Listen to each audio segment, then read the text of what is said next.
Hello everyone, welcome to my YouTube channel special academy. तो कैसे हैं आप सब?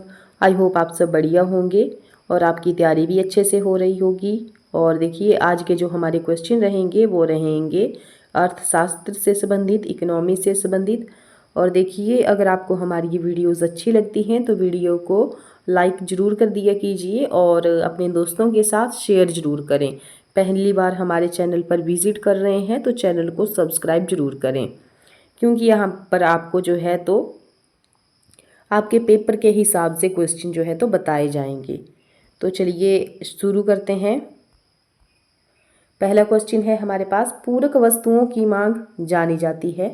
तो ऑप्शन दिए गए हैं संयुक्त मांग, व्युत्पन्न मांग, प्रत्यक्ष मांग या फिर तिर्यक मांग। तो ऑप्शन इसका सी सही हो जाएगा, प्रत्यक्ष मांग। पूरक वस्तुओं की मांग जानी जाती है, प्रत्यक्ष मांग। अच्छा, बात करते हैं अब हम पूरक वस्तुओं के बारे में। पूरक वस्तुएं क्या होती हैं? तो पूरक वस्तुएं वे होती हैं जिनका उपयोग अक्सर एक साथ किया जाता है। जैसे कि कार के साथ हम किसका प्रयोग करेंगे? पेट्रोल का। तो ये पूरक वस्तुएं हैं जिनका जो उपयोग है वो अक्सर एक साथ किया जाता है। जैसे ब्रेड होता है तो ब्रेड के साथ किसका प्रयोग करेंगे हम? ब्रेड के साथ मक्खन का प्रयोग करेंगे, ब्रेड मक्खन। उसी तरह से और भी चीज़ें होती हैं। जब एक वस्तु की मांग बढ़ती है तो उसकी पूरक वस्तु की मांग भी आमतौर पर बढ़ जाती है।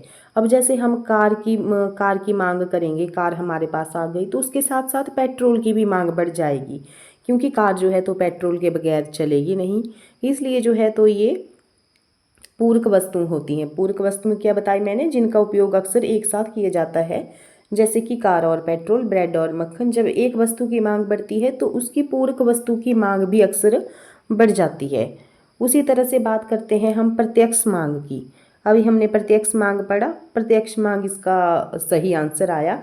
तो प्रत्यक्ष मांग का मतलब होता है कि किसी वस्तु या सेवा की मांग जो सीधे तौर पर उपभोक्ता की ज़रूरतों या इच्छाओं पर उत्पन्न होती है।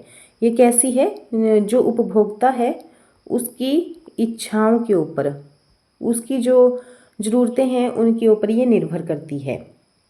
देखिए, इसे जो है तो अंतिम वस्तु की मांग भी कहा जाता है, क्योंकि ये किसी अन्य वस्तु की मांग पर निर्भर नहीं होती है। जैसे कि भोजन, कपड़े, घर, ये प्रत्यक्ष मांग के उदाहरण हैं और लोग इन्हें सीधे तौर पर अपनी ज़रूरतों को पूरा करने के लिए खरीदते हैं। आजकल एक और प्रत्यक्ष मांग का उदाहरण है, वो कौन सा है? हमारा मोबाइल फ़ोन। मोबाइल फ़ोन ये भी एक हमारी डेली जो हमारा काम होता है उसका एक हिस्सा है, प्रत्यक्ष मांग का हिस्सा है मोबाइल फ़ोन। नेक्स्ट क्वेश्चन है, एकाधिकृत प्रतियोगिता की एक जरूरी दशा है। ऑप्शन यहाँ पर दिए गए हैं, कई खरीदार लेकिन एक विक्रेता। ऑप्शन बी है मूल्य विभेद, ऑप्शन सी है उत्पाद विभेदीकरण और ऑप्शन डी है समरूपीय वस्तु। एकाधिकृत प्रतियोगिता की एक जरूरी दशा है। ऑप्शन यहाँ पर सी सही हो जाएगा, उत्पाद विभेदीकरण। देखिए, एकाधिकृत प्रतियोगिता में उत्पाद विभेदीकरण एक महत्वपूर्ण विशेषता इसकी होती है और इसका मतलब है कि प्रत्येक फर्म अपने उत्पादों को दूसरों से अलग दिखाने की कोशिश करता है। जैसे कि आप सबको पता होगा, आप सब क्या करते हैं, कोई कपड़ा खरीदने के लिए जाएंगे तो सेम जो है तो एक जैसे कपड़े होते हैं, लेकिन उसमें क्या होता है कि ब्रांड लगा दिया जाता है कि ये फलाने ब्रांड का ये कपड़ा है, ये श्रिंक नहीं होगा, इसमें सिलवटें नहीं आएंगी, ये ऐसा होगा। मतलब क्या करते हैं, वो दूसरों से अलग दिखाने की कोशिश करते हैं। कपड़ा जो है तो एक ही कलर का होगा। मान लो वाइट कलर का ये कपड़ा है, लेकिन जो दूसरे लोग हैं वो क्या करेंगे, इसको अलग बताने की कोशिश करेंगे, ये इसको अलग बताने की कोशिश करेंगे। वो ऐसा बताएंगे कि जो हमारी चीज़ है वो इन दोनों में से बेस्ट है हमारी चीज़। तो इस तरह की जो ये होता है, इसको जो है तो उत्पाद विभेदीकरण जो है तो कहा जाता है, जिससे ग्राहकों को एक विशिष्ट उत्पाद या ब्रांड के प्रति वफादारी विकसित करने में मदद मिलती है। तो ये बताते हैं कि हम जो है तो हमारी चीज़ ज़्यादा जो है तो आपके लिए अच्छी हो सकती है, इसलिए आप हमारी चीज़ को खरीदिए। तो ये इसमें बताया गया है। देखिए, अगर आपको हमारी ये वीडियो, हमारे ये क्वेश्चन आपको अच्छे लग रहे हैं तो वीडियो को लाइक ज़रूर करें। उसी तरह से आता है उत्पाद विभेदीकरण के उदाहरण मैं आपको बताती हूँ। देखिए विभिन्न ब्रांडों के कपड़े जो गुणवत्ता, डिजाइन या ब्रांड के आधार पर विभिन्न होते हैं।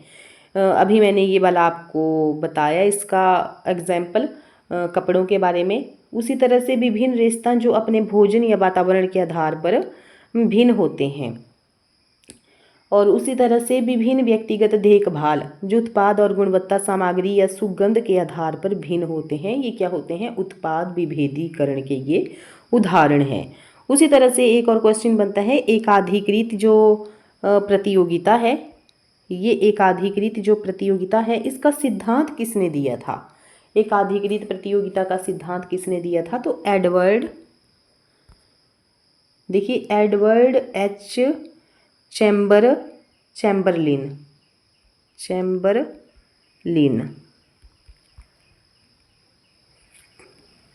इन्होंने जो था तो एकाधिकृत प्रतियोगिता का सिद्धांत दिया था। ये आपको बात ध्यान में रखनी है, क्या पता पेपर में पूछा जाए, आपको सब कुछ नोट करके चलना है। उसी तरह से ये जो उत्पाद विभेदीकरण है ये एकाधिकृत प्रतियोगिता का एक महत्वपूर्ण पहलू है जो फर्मों को बाजार में प्रतिस्पर्धा करने और ग्राहकों को आकर्षित करने में मदद करता है। ये बात मैंने आपको अभी बताई है। नेक्स्ट है हमारे पास question, Imperial Bank of India राष्ट्रीयकरण के बाद जाना जाता है। तो इंपीरियल बैंक ऑफ इंडिया, तो इसको किस नाम से जाना जाता है? बहुत इजी क्वेश्चन है, और इस तरह के जो बेसिक से क्वेश्चन है अगर आपको नहीं आते हैं तो आप सोचिए आप किस लेवल पर जो है तो टीजीटी कमीशन की तैयारी कर रहे हैं। तो इसका जो सही आंसर आएगा वो आएगा यहाँ पर एसबीआई। ऑप्शन जो है तो यहाँ पर बी सही हो जाएगा। इंपीरियल बैंक ऑफ इंडिया का राष्ट्रीयकरण के बाद किस नाम से इसको जाना जाता है? तो ये जाना जाता है एसबीआई के नाम से। और इसको राष्ट्रीयकृत कब किया गया एसबीआई में? तो इसको राष्ट्रीयकृत किया गया 1 जुलाई 1955 को।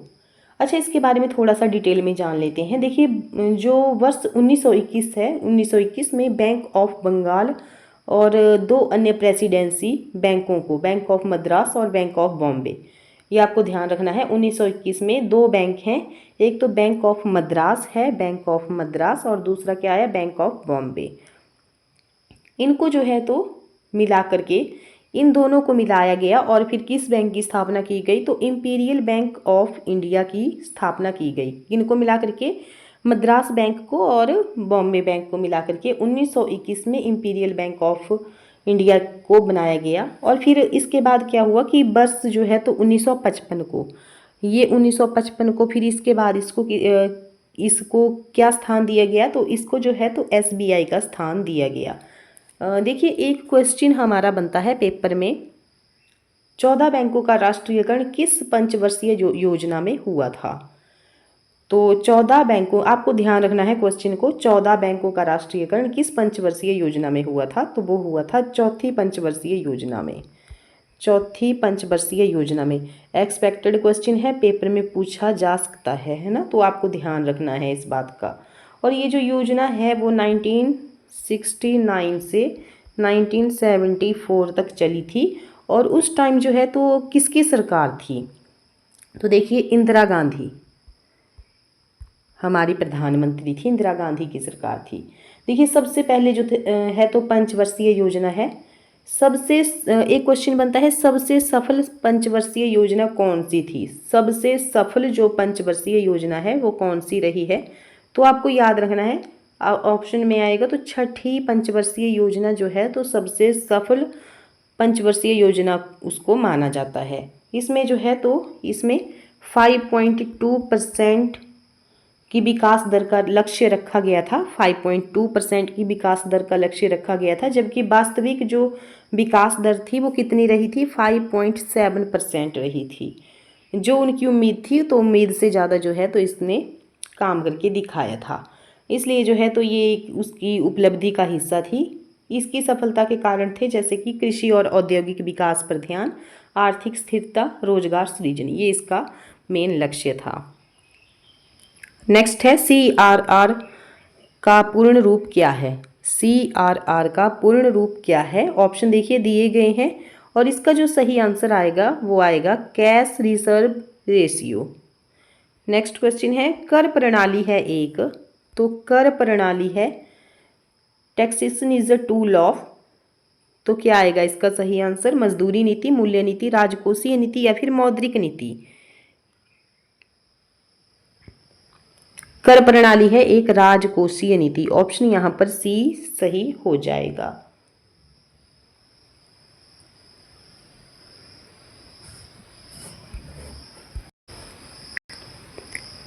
देखिए, जो राजकोषीय नीति है वो सरकार द्वारा करों और सार्वजनिक व्यय को नियंत्रित करने की एक प्रक्रिया है। किसको? तो करों को और सार्वजनिक व्यय को नियंत्रित करने की एक प्रक्रिया है, जिसका उद्देश्य जो है तो देश की अर्थव्यवस्था को प्रभावित करना है और उसकी निगरानी करना है। ये जो है तो इसका लक्ष्य है राजकोषीय नीति का। और ये एक क्या है? ये एक कर प्रणाली है, राजकोषीय नीति। अच्छा, आपसे एक क्वेश्चन पूछती हूँ मैं। जो आरबीआई है हमारा, रिजर्व बैंक ऑफ इंडिया, है ना, इसका जो है तो राष्ट्रीयकरण कब किया गया था? राष्ट्रीयकरण इसका कब किया गया था, ये आपके लिए क्वेश्चन है। और भारत का पहला बैंक कौन था? है ना, भारत के पहले बैंक का आपको नाम बताना है। भारत का पहला बैंक, ये इसका आपको आंसर बताना है। नहीं आता है आप गूगल सर्च कीजिए, फिर आप कमेंट करके बताइए। इससे क्या होगा, आपकी भी नॉलेज बढ़ेगी और ये चीज़ आपको कभी भूलेगी नहीं। एक तो आरबीआई का राष्ट्रीयकरण आप मुझे बताओ कमेंट बॉक्स में, और दूसरा भारत का पहला बैंक कौन सा था, उसका नाम आपको बताना है। नेक्स्ट क्वेश्चन है हमारे पास, भारत में विदेशी निवेश किस नाम से जाना जाता है? जो विदेशी निवेश है उसको किस नाम से जाना जाता है? तो यहाँ पर देखिए दिए गए हैं ऑप्शन, एसएमई, एमडीआई, एफडीआई या फिर सीआईआई। ऑप्शन जो है तो सी यहाँ पर सही हो जाएगा, एफडीआई। देखिए, भारत में विदेशी निवेश किस नाम से जाना जाता है? तो एफडीआई के नाम से। और इसको क्या कहा जाता है? प्रत्यक्ष विदेशी निवेश। क्या कहा जाता है? प्रत्यक्ष विदेशी निवेश। जो विदेशी निवेश है विशेष रूप से जो किसी विदेशी कंपनी द्वारा किसी भारतीय कंपनी में इसको किया जाता है, और इसको एफडीआई कहा जाता है। विदेशी कंपनी होती है और भारतीय कंपनी, उनके निवेश से इसको बनाया जाता है और इसको किसका नाम दिया जाता है? एफडीआई का नाम दिया जाता है। और ये जो निवेश है ये किसी विदेशी कंपनी द्वारा भारतीय कंपनी में इक्विटी हिस्सेदारी खरीदने या एक नया व्यवसाय शुरू करने में हो सकता है। उसी तरह से यहाँ पर ऑप्शन दिया गया है एसएमई। तो एसएमई क्या है? Small and medium enterprises. जो छोटे या मध्यम आकार के जो व्यवसाय होते हैं उनको कहा जाता है। उसी तरह से एमडीआई, तो एमडीआई क्या है? मैक्सिमम डिमांड इंडिकेटर, या इसका अर्थ होता है अधिकतम मांग संकेतक। अधिकतम मांग संकेतक या मैक्सिमम डिमांड इंडिकेटर। उसी तरह से सीआईआई का क्या इसका पूर्ण रूप है? तो कॉस्ट इन्फ्लेशन इंडेक्स, ये इसका पूर्ण रूप है। नेक्स्ट क्वेश्चन है, नीली क्रांति संबंधित है इससे। तो नीली क्रांति किससे संबंधित है? ऑप्शन देखिए दिए गए हैं यहाँ पर, मछली, अफीम, लहसुन या फिर दूध। इसका जो सही आंसर आएगा वो आएगा ऑप्शन नंबर ए, मछली। नेक्स्ट क्वेश्चन है, आर्थिक प्रगति निर्भर करती है। तो ऑप्शन देखिए दिए गए हैं, प्राकृतिक संसाधन, पूंजी बनना, बाजार के आकार पर या फिर इनमें से सभी। तो ऑप्शन जो है तो यहाँ पर डी सही हो जाएगा। आर्थिक प्रगति किसके ऊपर निर्भर करती है? या एक तो प्राकृतिक संसाधन होने चाहिए, पूंजी का उसमें होना चाहिए, बाजार के आकार पर। नेक्स्ट है, पूंजी बाजार का नियंत्रक है। पूंजी बाजार का नियंत्रक है। ऑप्शन यहाँ पर दिए गए हैं, आरबीआई, सिडबी, सेबी या फिर आईआरडीएआई। इसका सही आंसर आएगा option number c, SEBI. SEBI की आपको फुल फॉर्म बतानी है, क्या होती है। नेक्स्ट है, विश्व बैंक का मुख्यालय कौन सा है? तो विश्व बैंक का जो मुख्यालय है वो होता है वॉशिंगटन डीसी। ऑप्शन जो है तो डी सही हो जाएगा। ऑप्शन कौन सा सही होगा? डी सही होगा, वॉशिंगटन डीसी। तो आज हमारे इतने ही क्वेश्चन हम डिस्कस करेंगे। ये थे हमारे इकोनॉमी के क्वेश्चन। वीडियो आपको कैसी लगी है कमेंट सेक्शन में ज़रूर बताएं। अगर वीडियो अच्छी लगी हो तो आप ज़रूर से हमारे चैनल को सब्सक्राइब करें, लाइक करें, शेयर ज़रूर करें।